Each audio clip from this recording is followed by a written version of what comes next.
ನಮಸ್ಕಾರ ಸ್ನೇಹಿತರೆ, ಖಡಕ್ ಸ್ಟೋರಿಗೆ ಆತ್ಮೀಯ ಸ್ವಾಗತ. ಸ್ನೇಹಿತರೆ, ನೀವು ಊಹಿಸಿಕೊಳ್ಳಲು ಸಾಧ್ಯವಾಗದಂತಹ ಕಷ್ಟದಲ್ಲಿದ್ದೀರಾ? ಎಷ್ಟೇ ದುಡಿದರೂ ಕೈಯಲ್ಲಿ ಬಿಡಿಗಾಸು ನಿಲ್ಲುತ್ತಿಲ್ಲವೇ? ಸಾಲಬಾಧೆ, ಮನೆಯಲ್ಲಿ ಜಗಳ, ಮನಸ್ಸಿಗೆ ನೆಮ್ಮದಿಯೇ ಇಲ್ಲದಂತಾಗಿದೆಯೇ? ಹಾಗಾದರೆ ಇವತ್ತಿನ ಈ ವಿಡಿಯೋ ನಿಮಗಾಗಿಯೇ, ಕೇವಲ ನಿಮಗಾಗಿಯೇ. ಕೇವಲ ಉಪ್ಪು ಮತ್ತು ನಿಮ್ಮ ಅಡುಗೆ ಮನೆಯಲ್ಲಿರುವ ಸಾಸಿವೆ, ಹೌದು, ಕೇವಲ ಇವೆರಡೇ ವಸ್ತುಗಳನ್ನ ಬಳಸಿ ಮಾಡುವ ಒಂದು ಸಣ್ಣ ತಂತ್ರದಿಂದ ಮುಂದಿನ 60 ನಿಮಿಷಗಳಲ್ಲಿ ನಿಮ್ಮ ಅದೃಷ್ಟ ಹೇಗೆ ಬದಲಾಗುತ್ತದೆ ಎಂದು ನೀವೇ ತಿಳಿದರೆ ನೀವೇ ಸ್ವತಃ ಆಶ್ಚರ್ಯ ಪಡುತ್ತೀರಿ. ಇದು ಸುಮ್ಮನೆ ಹೇಳುತ್ತಿರುವ ಮಾತಲ್ಲ, ಇದು ಸಿದ್ಧಶಾಸ್ತ್ರದಲ್ಲಿ ಉಲ್ಲೇಖವಾಗಿರುವ ಅತ್ಯಂತ ಶಕ್ತಿಶಾಲಿ ರಹಸ್ಯ. ಇದನ್ನ ಮಾಡಿದ ಕೆಲವೇ ಗಂಟೆಗಳಲ್ಲಿ ಹಣದ ಅರಿವು ನಿಮ್ಮ ಮನೆಯ ಕಡೆಗೆ ತಿರುಗುತ್ತದೆ. ಆದರೆ ಎಚ್ಚರ, ಈ ಪರಿಹಾರವನ್ನ ಮಾಡುವಾಗ ನೀವು ಮಾಡುವ ಒಂದು ಸಣ್ಣ ತಪ್ಪು ಕೂಡ ಫಲಿತಾಂಶವನ್ನ ಕೆಡಿಸಬಲ್ಲದು. ಹಾಗಾಗಿ ಆ ತಪ್ಪು ಯಾವುದು ಮತ್ತು ಆ ಮಣ್ಣಿನ ಪಾತ್ರೆಯನ್ನ ಮನೆಯ ಯಾವ ಮೂಲೆಯಲ್ಲಿ ಇಟ್ಟರೆ ತಕ್ಷಣ ಫಲಿತಾಂಶ ಸಿಗುತ್ತದೆ ಎಂಬ ರಹಸ್ಯವನ್ನ ತಿಳಿದುಕೊಳ್ಳಲು ಈ ವಿಡಿಯೋವನ್ನ ಸ್ಕಿಪ್ ಮಾಡದೆ ಕೊನೆಯವರೆಗೂ ನೋಡಿ. ಬನ್ನಿ, ನಿಮ್ಮ ಜೀವನವೇ ಬದಲಾಯಿಸಬಲ್ಲ ಆ ಅದ್ಭುತ ವಿಷಯದ ಕಡೆಗೆ ಹೋಗೋಣ. ಸ್ನೇಹಿತರೆ, ಮನುಷ್ಯನ ಜೀವನ ಅಂದ ಮೇಲೆ ಕಷ್ಟಗಳು ಬರುವುದು ಸಹಜ. ಆದರೆ ಕೆಲವು ಕಷ್ಟಗಳು ಹೇಗಿರುತ್ತವೆ ಅಂದರೆ ಅವು ನಮ್ಮನ್ನ ಉಸಿರಾಡಲು ಬಿಡುವುದಿಲ್ಲ. ನಾವು ಎಷ್ಟೇ ಕಷ್ಟಪಟ್ಟು ಹಗಲು ರಾತ್ರಿ ದುಡಿದರೂ ತಿಂಗಳ ಕೊನೆಗೆ ಕೈ ಖಾಲಿ, ಬಂದ ದುಡ್ಡೆಲ್ಲ ನೀರಿನಂತೆ ಖರ್ಚಾಗಿ ಹೋಗುತ್ತದೆ. ಸಾಲಗಾರರ ಕಾಟ, ಮನೆಯಲ್ಲಿ ಗಂಡ ಹೆಂಡತಿಯರ ನಡುವೆ ಕಾರಣವಿಲ್ಲದ ಜಗಳಗಳು, ಇವೆಲ್ಲವೂ ನಮ್ಮ ಮನೆಯಲ್ಲಿ ದಾರಿದ್ರ್ಯ ತಾಂಡವ ಆಡುತ್ತಿದೆ ಎನ್ನುವ ಸೂಚನೆಯಾಗಿರುತ್ತದೆ. ಆದರೆ ಇದಕ್ಕೆಲ್ಲ ಪರಿಹಾರ ಏನು? ನಾವು ಸಾವಿರಾರು ರೂಪಾಯಿ ಖರ್ಚು ಮಾಡಿ ಪೂಜೆಗಳನ್ನ ಮಾಡಿಸುತ್ತೇವೆ, ಹೋಮ ಹವನಗಳನ್ನ ಮಾಡಿಸುತ್ತೇವೆ, ಆದರೂ ಫಲಿತಾಂಶ ಶೂನ್ಯ ಎಂದು ಎಷ್ಟೋ ಜನ ಕೊರಗುತ್ತಿರುತ್ತಾರೆ. ಆದರೆ ನಮ್ಮ ಹಿರಿಯರು, ಋಷಿ ಮುನಿಗಳು ಸಿದ್ಧಶಾಸ್ತ್ರದಲ್ಲಿ ತಿಳಿಸಿರುವ ಕೆಲವು ಸರಳ ಪರಿಹಾರಗಳು ನಮಗೆ ಗೊತ್ತಿರುವುದಿಲ್ಲ. ಅದರಲ್ಲಿಯೂ ಮುಖ್ಯವಾಗಿ ಉಪ್ಪು ಮತ್ತು ಸಾಸಿವೆ. ಇವು ಕೇವಲ ಅಡುಗೆ ಪದಾರ್ಥಗಳಲ್ಲ, ಇವು ಸಾಕ್ಷಾತ್ ದೈವಿಕ ಶಕ್ತಿಯುಳ್ಳ ವಸ್ತುಗಳು. ಇವತ್ತು ನಾವು ನಿಮಗೆ ತಿಳಿಸಿಕೊಡುತ್ತಿರುವ ಈ ಪರಿಹಾರಕ್ಕೆ ನೀವು 1 ರೂಪಾಯಿಯನ್ನ ಖರ್ಚು ಮಾಡಬೇಕಿಲ್ಲ. ಆದರೆ ಇದರ ಶಕ್ತಿ ಎಷ್ಟಿದೆ ಎಂದರೆ ಇದನ್ನ ಶ್ರದ್ಧೆಯಿಂದ ಮಾಡಿದರೆ ಸಾಕು, ನಿಮ್ಮ ಮನೆಯಲ್ಲಿ ಎಷ್ಟೇ ದೊಡ್ಡ ನಕಾರಾತ್ಮಕ ಶಕ್ತಿ ಇದ್ದರೂ ಅದು ತೊಲಗಿ ಸಾಕ್ಷಾತ್ ಮಹಾಲಕ್ಷ್ಮಿ ನಿಮ್ಮ ಮನೆಯ ಬಾಗಿಲು ಬಡಿಯುತ್ತಾಳೆ. ವಿಷಯಕ್ಕೆ ಹೋಗುವ ಮುನ್ನ ನೀವಿನ್ನು ನಮ್ಮ ಖಡಕ್ ಸ್ಟೋರಿ ಯೂಟ್ಯೂಬ್ ಚಾನೆಲ್ಗೆ ಸಬ್ಸ್ಕ್ರೈಬ್ ಮಾಡಿಲ್ಲ ಅಂದ್ರೆ ದಯವಿಟ್ಟು ಈಗಲೇ ಸಬ್ಸ್ಕ್ರೈಬ್ ಮಾಡಿ.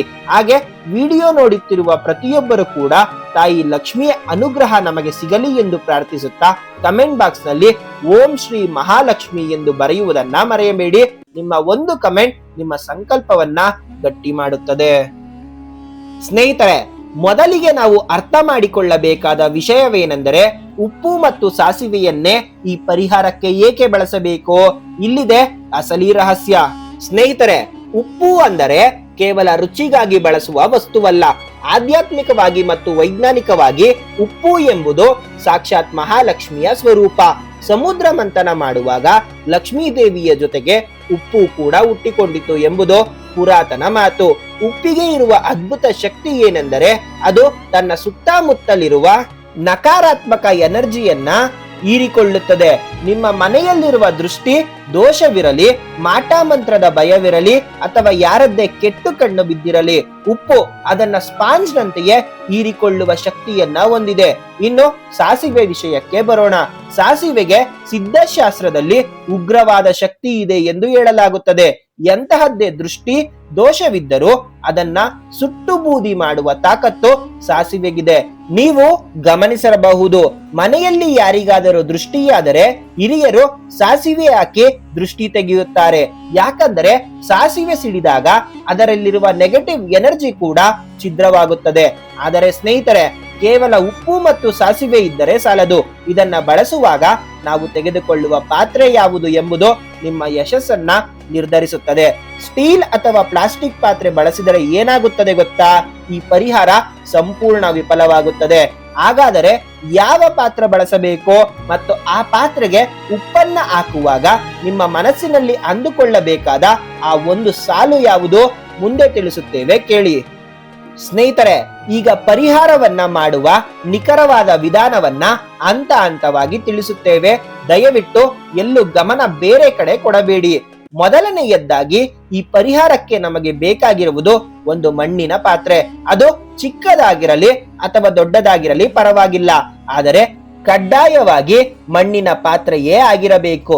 ಯಾಕಂದರೆ ಮಣ್ಣು ಭೂಮಿಯ ಸಂಕೇತ. ಭೂಮಿ ತಾಯಿಯ ಶಕ್ತಿ ಮತ್ತು ಉಪ್ಪಿನ ಶಕ್ತಿ ಸೇರಿದಾಗ ಅಲ್ಲಿ ಒಂದು ಕಾಸ್ಮಿಕ್ ಎನರ್ಜಿ ಉಂಟಾಗುತ್ತದೆ. ನೀವು ಸ್ಟೀಲ್ ಅಥವಾ ಹಿತ್ತಾಳೆ ಅಥವಾ ಪ್ಲಾಸ್ಟಿಕ್ ಬಳಸಿದರೆ ಅದು ನಕಾರಾತ್ಮಕ ಶಕ್ತಿಯನ್ನ ಬಂಧಿಸಲು ಸಾಧ್ಯವಾಗುವುದಿಲ್ಲ. ಈಗ ಮಣ್ಣಿನ ಪಾತ್ರೆಯನ್ನು ತೆಗೆದುಕೊಂಡು ಅದರಲ್ಲಿ 3 ಇಡಿ ಕಲ್ಲು ಉಪ್ಪನ್ನ ಹಾಕಬೇಕು.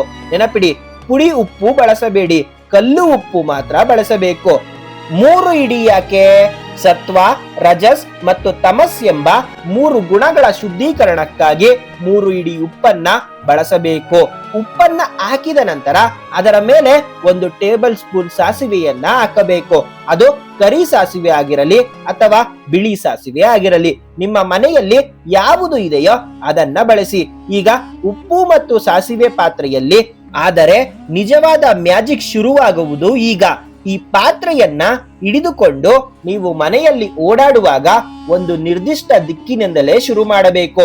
ತಪ್ಪು ದಿಕ್ಕಿನಲ್ಲಿ ಹೋದರೆ ಕಷ್ಟಗಳು ಹೆಚ್ಚಾಗುವ ಸಾಧ್ಯತೆ ಇರುತ್ತದೆ. ಹಾಗಾದರೆ ಯಾವ ದಿಕ್ಕಿನಲ್ಲಿ ಹೋಗಬೇಕೋ ಬನ್ನಿ ನೋಡೋಣ. ಈಗ ಮಣ್ಣಿನ ಪಾತ್ರೆಯಲ್ಲಿ ಉಪ್ಪು ಮತ್ತು ಸಾಸಿವೆ ಇದೆ. ಆ ಪಾತ್ರೆಯನ್ನ ನಿಮ್ಮ 2 ಕೈಗಳಿಂದ ಜೋಪಾನವಾಗಿ ಹಿಡಿದುಕೊಳ್ಳಿ. ಈಗ ನೀವು ಮಾಡಬೇಕಾದ ಕೆಲಸ ಬಹಳ ಮುಖ್ಯವಾದದ್ದು. ನಿಮ್ಮ ಮನೆಯ ಮುಖ್ಯ ದ್ವಾರದಿಂದ ಆರಂಭಿಸಿ ಮನೆಯ ಪ್ರತಿಯೊಂದು ಮೂಲೆಗೂ ಪ್ರತಿಯೊಂದು ಕೋಣೆಗೂ ಈ ಪಾತ್ರೆಯನ್ನ ತೆಗೆದುಕೊಂಡು ಹೋಗಬೇಕು. ಅಡುಗೆ ಮನೆ, ಬೆಡ್ರೂಮ್, ಹಾಲ್, ದೇವರ ಕೋಣೆ, ಹೀಗೆ ಮನೆಯ ಎಲ್ಲಾ ಮೂಲೆಯನ್ನ ಬಿಡಲೇಬಾರದು. ಹೀಗೆ ಓಡಾಡುವಾಗ ಸುಮ್ಮನೆ ಓಡಾಡಬೇಡಿ. ಇಲ್ಲಿ ನಿಮ್ಮ ಮನಸ್ಸಿನ ಸಂಕಲ್ಪ ಬಹಳ ಮುಖ್ಯ. ನೀವು ನಡೆಯುವಾಗ ಹೀಗೆ ಸಂಕಲ್ಪ ಮಾಡಿ, ನನ್ನ ಮನೆಯಲ್ಲಿರುವ ಆರ್ಥಿಕ ಕಷ್ಟಗಳು, ದಾರಿದ್ರ್ಯ, ಅನಾರೋಗ್ಯ ಮತ್ತು ಎಲ್ಲ ನಕಾರಾತ್ಮಕ ಶಕ್ತಿಗಳು ಈ ಉಪ್ಪು ಮತ್ತು ಸಾಸಿವೆ ಎಳೆದುಕೊಳ್ಳುತ್ತಿದೆ. ನನ್ನ ಮನೆ ಈಗ ಪರಿಶುದ್ಧವಾಗುತ್ತಿದೆ ಎಂದು ಬಲವಾಗಿ ನಂಬಿಕೆ ಇಡಿ. ನೀವು ನಡೆಯುತ್ತಿರುವಾಗ ಆ ಉಪ್ಪು ನಿಮ್ಮ ಮನೆಯ ಗೋಡೆಗಳಲ್ಲಿ ಅಡಗಿಟ್ಟಿರುವ ಕೆಟ್ಟ ಶಕ್ತಿಯನ್ನ ಸೂಜಿಗಲ್ಲಿನಂತೆ ಎಳೆದುಕೊಳ್ಳುತ್ತಿದೆ ಎಂದು ಭಾವಿಸಿ. ಸ್ನೇಹಿತರೆ, ಸಿದ್ಧಶಾಸ್ತ್ರದ ಪ್ರಕಾರ ಈ ರೀತಿ ಇಡೀ ಮನೆ ಸುತ್ತುವುದರಿಂದ ಅಲ್ಲಿರುವ ನೆಗೆಟಿವ್ ವೈಬ್ರೇಷನ್ಗಳು ಆ ಮಣ್ಣಿನ ಪಾತ್ರೆಯೊಳಗೆ ಬಂಧಿಸಲ್ಪಡುತ್ತದೆ. ಮನೆ ಪೂರ್ತಿ ಸುತ್ತಿದ ನಂತರ ಆ ಪಾತ್ರೆಯನ್ನ ಎಲ್ಲಿಂದರಲ್ಲಿ ಇಡುವ ಆಗಿಲ್ಲ. ಅದನ್ನ ಇಡಲು ಒಂದು ರಹಸ್ಯ ಜಾಗ ಬೇಕು.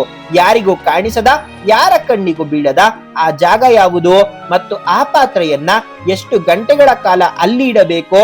ತಪ್ಪಿ ನೀವು ಅದನ್ನ ಬೇಗ ತೆಗೆದರೆ ಏನಾಗುತ್ತದೆ? ಈ ಸಣ್ಣ ತಪ್ಪು ನಿಮ್ಮ ಇಡೀ ಪರಿಶ್ರಮವನ್ನ ಹಾಳು ಮಾಡಬಲ್ಲದು. ಹಾಗಾಗಿ ಮುಂದಿನ ಮಾತುಗಳನ್ನ ಎಚ್ಚರಿಕೆಯಿಂದ ಕೇಳಿ. ಸ್ನೇಹಿತರೆ, ಇಡೀ ಮನೆ ಸುತ್ತಿದ ನಂತರ ಆ ಮಣ್ಣಿನ ಪಾತ್ರೆಯನ್ನ ತೆಗೆದುಕೊಂಡು ಹೋಗಿ ಮನೆಯ ಯಾವುದಾದರೂ ಒಂದು ಮೂಲೆಯಲ್ಲಿ ಇಡಬೇಕು. ಎಂತಹ ಮೂಲೆ ಎಂದರೆ ಅಲ್ಲಿ ಕತ್ತಲು ಇರಬೇಕು ಮತ್ತು ಮನೆಯವರು ಅಥವಾ ಹೊರಗಿನವರ ಕಣ್ಣು ಆ ಪಾತ್ರೆಯ ಮೇಲೆ ಬೀಳಬಾರದು. ಉದಾಹರಣೆಗೆ ಕಪಾಟಿನ ಕೆಳಗೆ ಅಥವಾ ಸ್ಟೋರ್ ರೂಮ್ ನ ಮೂಲೆಯಲ್ಲಿ ಇಡಬಹುದು. ಆದರೆ ನೆನಪಿಡಿ, ಇದನ್ನ ಯಾರಿಗೂ ಹೇಳಬೇಡಿ. ನಾನು ಈ ಪರಿಹಾರ ಮಾಡಿದ್ದೇನೆ ಎಂದು ಡಂಗೂರ ಸಾರಿದರೆ ಅದರ ಶಕ್ತಿ ಕುಂದುತ್ತದೆ. ಪರಿಹಾರ ಯಾವಾಗಲೂ ಗುಪ್ತವಾಗಿದ್ದರೆ ಮಾತ್ರ ಫಲ ನೀಡುತ್ತದೆ. ಈಗ ಸಮಯದ ಬಗ್ಗೆ ಗಮನ ಕೊಡಿ. ಈ ಪರಿಹಾರವನ್ನ ವಾರದ ಯಾವುದೇ ದಿನ ಸಂಜೆ ಸಮಯದಲ್ಲೇ ಮಾಡಬೇಕು. ಸಂಜೆ ದೀಪ ಹಚ್ಚುವ ಸಮಯ ಅಥವಾ ಕತ್ತಲಾದ ನಂತರ ಮಾಡುವುದು ಶ್ರೇಷ್ಠವಾಗಿರುತ್ತದೆ. ಒಮ್ಮೆ ಆ ಪಾತ್ರೆಯನ್ನ ಮೂಲೆಯಲ್ಲಿ ಇಟ್ಟ ನಂತರ ಕನಿಷ್ಠ 24 ಗಂಟೆಗಳ ಕಾಲ ಅದನ್ನ ಮುಟ್ಟಲು ಹೋಗಬೇಡಿ. 60 ನಿಮಿಷಗಳಲ್ಲಿ ಬದಲಾವಣೆ ಅಂದೇನಲ್ಲ, ಹೌದು, ನೀವು ಈ ಪಾತ್ರೆಯನ್ನ ಮೂಲೆಯಲ್ಲಿ ಇಟ್ಟ 60 ನಿಮಿಷಗಳ ಒಳಗೆ, ಅಂದರೆ 1 ಗಂಟೆಯ ಒಳಗೆ ನಿಮ್ಮ ಮನಸ್ಸಿನಲ್ಲಿ ಒಂದು ಭಾರವಿಲ್ಲದ ಹಗುರ ಭಾವನೆ ಮೂಡುತ್ತದೆ. ಮನೆಯ ವಾತಾವರಣದಲ್ಲಿ ಶಾಂತಿ ನೆಲೆಸುವುದನ್ನ ನೀವು ಗಮನಿಸುತ್ತೀರಿ. ಯಾವುದೇ ರೂಪದಲ್ಲಿ ಒಳ್ಳೆಯ ಸುದ್ದಿ ಬರುವ ಸೂಚನೆ ಸಿಗುತ್ತದೆ. ಆದರೆ 24 ಗಂಟೆಗಳ ನಂತರ ಆ ಪಾತ್ರೆಯನ್ನ ಏನು ಮಾಡಬೇಕು?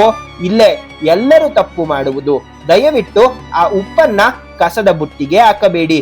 ಹಾಗಾದರೆ ಎಲ್ಲಿ ಹಾಕಬೇಕು? ಸ್ನೇಹಿತರೆ, 24 ಗಂಟೆ ಕಳೆದು ಮಾರನೇ ದಿನ ರಾತ್ರಿ ಯಾರಿಗೂ ಕಾಣಿಸದ ಹಾಗೆ ಆ ಪಾತ್ರೆಯನ್ನ ತೆಗೆದುಕೊಂಡು ಮನೆಯಿಂದ ಹೊರಬನ್ನಿ. ಆ ಉಪ್ಪು ಮತ್ತು ಸಾಸಿವೆಯನ್ನ ಹರಿಯುವ ನೀರಿಗೆ ಅಥವಾ ಕಾಲುವೆಗೆ ಬಿಡಬೇಕು. ಹರಿಯುವ ನೀರು ಇಲ್ಲದಿದ್ದರೆ ಯಾರು ತುಳಿಯದ ಮರದ ಬುಡದಲ್ಲಿ ಹಾಕಿ, ನಿರ್ಜನ ಪ್ರದೇಶದಲ್ಲಿ ಹಾಕಿ ಬನ್ನಿ. ಆದರೆ ನೆನಪಿಡಿ, ಹಾಕಿದ ನಂತರ ತಿರುಗಿ ನೋಡಬಾರದು. ನೇರವಾಗಿ ಮನೆಗೆ ಬಂದು ಕಾಲು ತೊಳೆದುಕೊಳ್ಳಬೇಕು. ಸ್ನೇಹಿತರೆ, ಈ ಪರಿಹಾರ ಕೇಳಲು ಸರಳ ಎನಿಸಬಹುದು, ಆದರೆ ಇದು ಕೆಲಸ ಮಾಡುವುದು ನಿಮ್ಮ ನಂಬಿಕೆಯ ಮೇಲೆ. ಇದನ್ನ ಮಾಡುವಾಗ ಕೆಲವು ಕಠಿಣ ನಿಯಮಗಳನ್ನ ಪಾಲಿಸಬೇಕು. ಸ್ನೇಹಿತರೆ, ಈ ಪರಿಹಾರ ಮಾಡುವಾಗ ನೀವು ದೈಹಿಕವಾಗಿ ಶುದ್ಧವಾಗಿರಬೇಕು. ಮಹಿಳೆಯರು ಮುಟ್ಟಿನ ಸಮಯದಲ್ಲಿ ಇದನ್ನ ಮಾಡಬಾರದು. ಪರಿಹಾರ ಮಾಡುವ ದಿನ ಮನೆಯಲ್ಲಿ ಮಾಂಸಾಹಾರ ಅಥವಾ ಮದ್ಯಪಾನ ಸೇವನೆ ಇರಬಾರದು. ಸಾತ್ವಿಕ ಆಹಾರವಿದ್ದರೆ ಲಕ್ಷ್ಮಿ ಬೇಗ ಒಲೆಯುತ್ತಾಳೆ. ನಾನು ಆಗಲೇ ಹೇಳಿದಂತೆ ಇದು ಯಾರಿಗೂ ಗೊತ್ತಾಗಬಾರದು.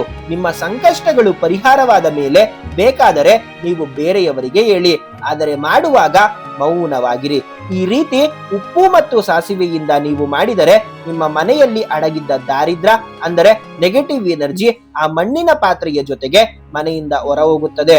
ಅದು ಹೊರ ಹೋದ ತಕ್ಷಣ ಆ ಖಾಲಿ ಜಾಗವನ್ನ ತುಂಬಲು ಮಹಾಲಕ್ಷ್ಮಿ ನಿಮ್ಮ ಮನೆಗೆ ಐಶ್ವರ್ಯದ ರೂಪದಲ್ಲಿ ಬರುತ್ತಾಳೆ. ದುಡ್ಡು ಬೇಡ ಅಂದರೂ ಬರುವಂತ ಯೋಗ ಕೂಡಿ ಬರುತ್ತದೆ. ಎಷ್ಟೋ ಜನ ಈ ಸರಳ ಪರಿಹಾರವನ್ನ ಮಾಡಿ ಇಂದು ಲಕ್ಷಾಧಿಪತಿಗಳಿದ್ದಾರೆ. ನಂಬಿಕೆ ಇಟ್ಟು ಕೆಲಸ ಮಾಡಿ. ಕೇವಲ 60 ನಿಮಿಷಗಳಲ್ಲಿ ಅಂದರೆ 1 ಗಂಟೆಯೊಳಗೆ ನಿಮ್ಮ ಮನಸ್ಥಿತಿ ಮತ್ತು ಮನೆಯ ಪರಿಸ್ಥಿತಿ ಬದಲಾಗುವುದನ್ನ ನೀವೇ ಕಣ್ಣಾರೆ ನೋಡುತ್ತೀರಿ.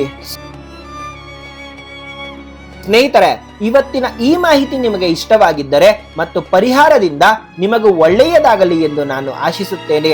ಈ ವಿಡಿಯೋದಲ್ಲಿ ಹೇಳಿರುವ ಮಾಹಿತಿಯ ಬಗ್ಗೆ ನಿಮ್ಮ ಅನಿಸಿಕೆ ಏನೋ ಅಥವಾ ನಿಮಗೆ ಬೇರೆ ಯಾವುದಾದರೂ ಸಮಸ್ಯೆಗೆ ಪರಿಹಾರ ಬೇಕಿದ್ದರೆ ದಯವಿಟ್ಟು ಕಮೆಂಟ್ ಬಾಕ್ಸ್ ನಲ್ಲಿ ನಮಗೆ ತಿಳಿಸಿ. ನಾವು ಮುಂದಿನ ವಿಡಿಯೋದಲ್ಲಿ ಅದಕ್ಕೆ ಉತ್ತರ ನೀಡಲು ಪ್ರಯತ್ನಿಸುತ್ತೇನೆ. ಮುಖ್ಯವಾಗಿ ಈ ಒಳ್ಳೆಯ ವಿಷಯವನ್ನ ನಿಮ್ಮೊಬ್ಬರಲ್ಲೇ ಇಟ್ಟುಕೊಳ್ಳಬೇಡಿ. ಕಷ್ಟದಲ್ಲಿರುವ ನಿಮ್ಮ ಸ್ನೇಹಿತರಿಗೆ, ಬಂಧುಗಳಿಗೆ ಈ ವಿಡಿಯೋವನ್ನ ಶೇರ್ ಮಾಡಿ. ಒಂದು ಶೇರ್ ಅವರ ಜೀವನವನ್ನೇ ಬದಲಿಸಬಹುದು.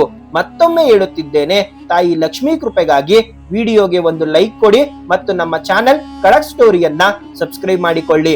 ಮುಂದಿನ ವಿಡಿಯೋದಲ್ಲಿ ಮತ್ತೊಂದು ಅದ್ಭುತವಾದ ಆಧ್ಯಾತ್ಮಿಕ ರಹಸ್ಯದೊಂದಿಗೆ ನಿಮ್ಮ ಮುಂದೆ ಬರುತ್ತೇನೆ.